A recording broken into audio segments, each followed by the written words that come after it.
Subscribe to our channel by clicking the subscribe button. Click the bell button and enjoy the latest uploads from our channel. EU disinformation lab एक आज़ाद European तंजीम है जिसका मकसद जाली खबरों और propaganda को बेनकाब करना है। हाल ही में EU डिसइंफो लैब की इंडियन क्रॉनिकल के नाम से एक रिपोर्ट ने तहलका मचा दिया है। इस तफ्तीशी रिपोर्ट ने जाली भारतीय नेटवर्क का कच्चा चट्टा खोल कर रख दिया।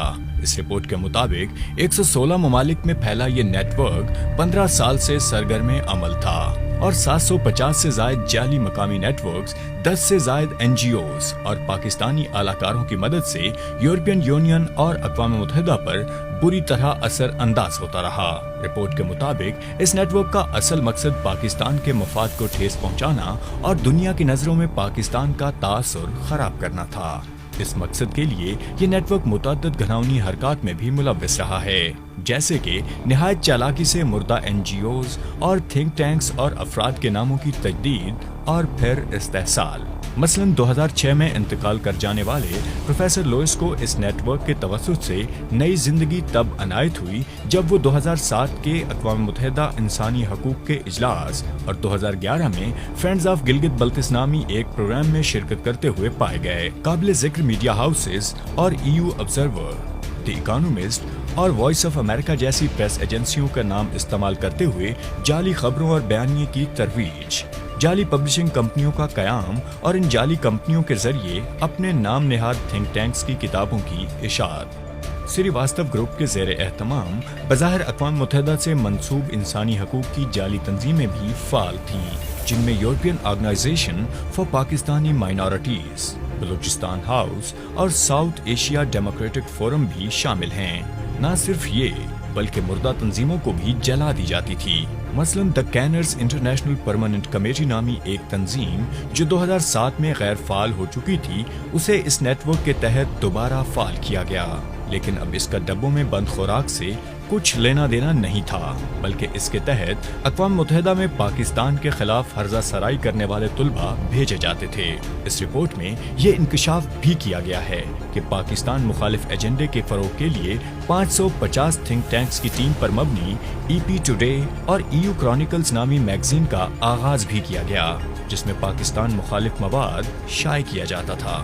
दिलचस्प अम्र ये है कि जिन MPs के नाम से ये आर्टिकल शाये किए जाते थे, उन्होंने राब्ते पर इन आर्टिकल से इजहार लाताल्लुकी किया। रिपोर्ट में ये इंकशाफ भी किया गया कि इस नेटवर्क ने भारतीय रियासती दहशतगर्दी का मलबा पाकिस्तान पर डालने की गर्ज से मुकम्मल होशियारी से यूरोपियन यूनियन के जाली अराकीन के वफूद कश्मीर भेजे, जिन्होंने बाद अज़ां कश्मीर में दहशतगर्दी का जिम्मेदार पाकिस्तान को ठहराया। पाकिस्तान का मनफी आलमी तासुर उजागर करने की गर्ज से टाइम्स ऑफ जिनेवा नामी एक अखबार और न्यूज़ 4 एजेंसी नामी एक जाली एजेंसी वीडियो और इशात शुदा मवाद का इजरा करती थी। ये मवाद बाद अज़ां NGOs इस्तेमाल करती थीं। NGOs का शाये करदा मवाद एक मुनज़्ज़म तरीके से मकामी मीडिया, खास तौर पर ANI और फिर 95 ममालिक में फैले 500 जाली मीडिया नेटवर्क्स के इस्तेमाल करते हुए बैनुल अक़वामी मीडिया तक पहुंचाई जाती थीं। इस नेटवर्क ने पाकिस्तान में काम करती नस्ल परस्ती को हवा देकर फॉल्ट लाइन्स पैदा करती तंजीमों को भी पूरी तरह बेनकाब किया है। इस रिपोर्ट के मुताबिक पश्तून तहफ़्फ़ुज़ मूवमेंट समेत कई तंजीमें पाकिस्तान को गैर मुस्तहकम करके भारतीय मफाद को तक़वियत देने की गर्ज से फाल रही हैं। ये रिपोर्ट हाइब्रिड वॉरफेयर या 5th जनरेशन वॉर के जरिए मकरूह चालें चलने वाले भारत की असलियत बेनकाब करती है।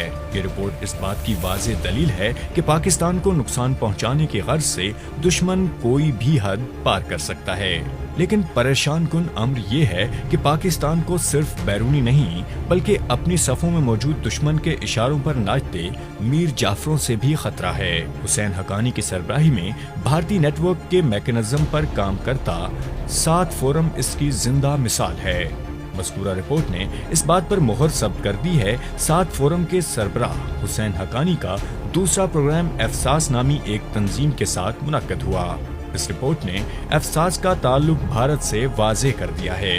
भारत के पाकिस्तानी अलाकारों ने सीपैक को नुकसान पहुंचाने की भी हर मुमकिन कोशिश की। इस गर्ज से एक जानिब भारतीय दहशतगर्द सरगर्म अमल रहे तो दूसरी जानिब बयानिए की जंग में जाली खबरों और इल्जामात के जरिए सीपैक को ठेस पहुंचाने की भी कोशिश की गई। मुख्तसरन ये कि मरबूत और मुनज़्ज़म तरीक़ेकार के जरिए जाली मीडिया हाउसेस, मुर्दा अफराद, NGOs और थिंक टैंक्स और यूरोपियन यूनियन के MPAs के नामों का इस्तेहसाल करते हुए पाकिस्तान को हर सूरत और हर फोरम पर नुकसान पहुंचाना इस नेटवर्क को मकसूद था। इस नेटवर्क के 4 अहम अहदाफ थे। पाकिस्तान के रियासती इदारों की बदनामी, अक़वाम मुत्तहिदा में भारतीय बयानिए की तक़वियत, अलहदगी पसंद तहरीकों को हवा देना, सीपैक को नुकसान पहुंचाना। अरबों रुपए से चलने वाला ये नेटवर्क अब बेनकाब हो चुका है। दूसरों के लिए गड्ढे खोदने वाला भारत अब खुद उस गड्ढे में जा गिरा है। ये खुश आइंद तो है लेकिन खतरे की घंटी भी है। अवाम में शऊर लाजिम है। बैरूनी दुश्मन के साथ साथ आस्तीन के इन सांपों को भी पहचानना होगा जो मुल्क के अंदर से मुल्क को नुकसान पहुंचा रहे हैं।